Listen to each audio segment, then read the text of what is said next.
Bismillahirrahmanirrahim. Assalamualaikum warahmatullahi wabarakatuh. Innal hamdalillah nahmaduhu wa nusolli ala rasulil karim. Saudaraku yang dirahmati oleh Allah SWT, Allah yang maha sempurna telah menciptakan manusia atas dua unsur, yaitu unsur jasmani dan unsur rohani. Unsur jasmani ini nampak oleh kita, sedangkan unsur rohani ini tidak nampak oleh kita.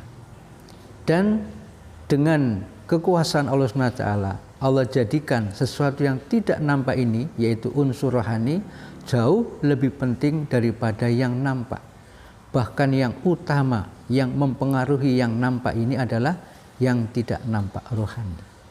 Kalau jasmani bisa sakit, rohani pun bisa sakit. Bahkan penyakit rohani ini yang paling berbahaya.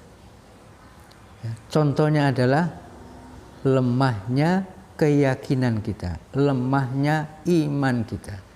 Karena lemahnya iman kita, lemahnya keyakinan kita, sehingga amalan-amalan yang kita buat, yang kita kerjakan tidak dapat memberikan efek yang sempurna.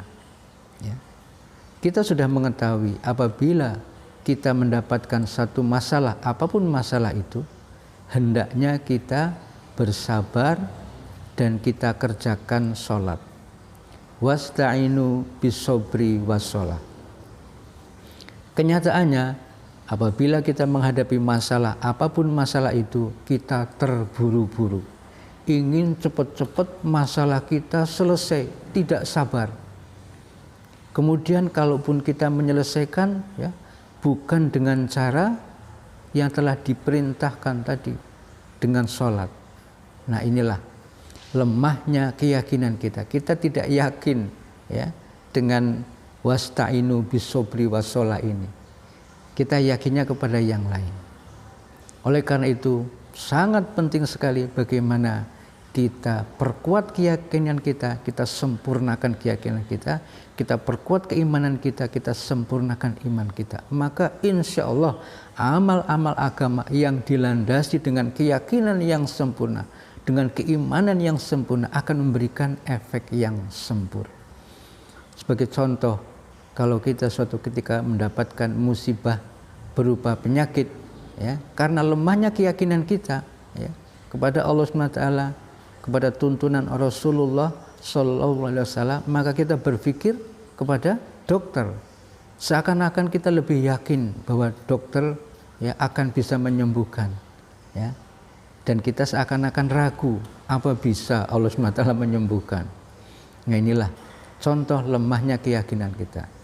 Maka apabila kita mendapatkan musibah, seperti contohnya kita mendapatkan penyakit, ya, suatu ketika mendapatkan ujian musibah berupa penyakit, hendaknya kita bersabar. Jangan buru-buru, karena buru-buru ini merupakan godaan dari setan. Kemudian kita kerjakan sholat, ya. Kita laksanakan sholat, berdoa kepada Allah SWT, dan kita yakinkan diri kita bahwa Allah Maha Kuasa. Ya, semua penyakit ini adalah Allah yang telah menciptakan dan hanya Allah yang Maha Kuasa menyembuhkan.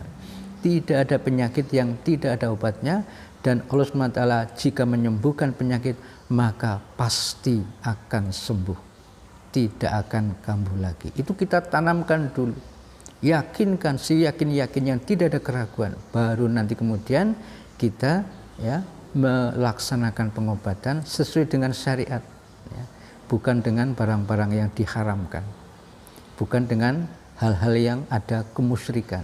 Barulah nanti insya Allah, ya, efeknya akan cepat sembuh nanti. Kalau tidak, nanti akan berlarut-larut.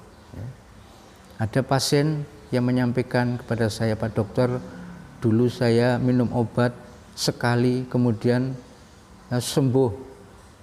Nah, sekarang ini sudah minum obat berkali-kali nggak sembuh-sembuh.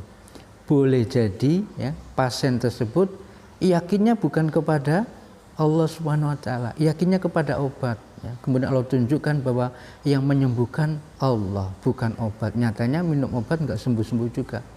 Ya.